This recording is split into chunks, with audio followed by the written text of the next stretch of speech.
نحمده ونصلي على رسوله الكريم أما بعد قال رسول الله صلى الله عليه وسلم نزل الحجر الأسود من الجنة وهو أشد بياضا من اللبن فسودته خطايا بني آدم۔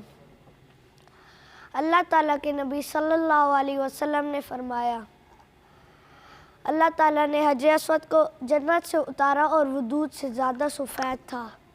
آدم کی اولاد کے گناہ چوس چوس کر وہ سیاہ ہو گیا۔ اس کو گناہ چوس پتھر بھی کہتے ہیں۔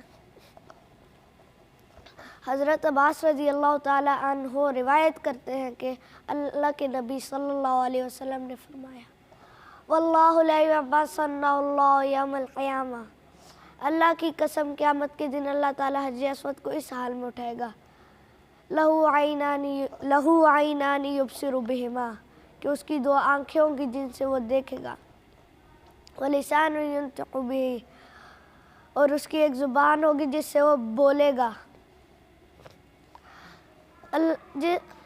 جس نے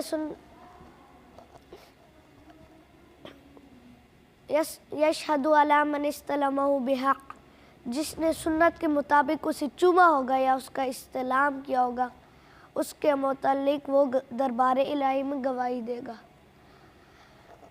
الحمدللہ بیت اللہ کا طواف شروع ہو گیا ہے۔ اللہ تعالیٰ ہم سب کو بیت اللہ کی زیارت اور حج مقبول کی سعادت نصیب فرمائے، حجر اسود کو چومنے کا اعزاز بخشے، اور قیامت کے دن اس مقدس پتھر کو ہمارا مغفرت اور اجر عظیم کا گواہ بنا دے، آمین۔ السلام علیکم۔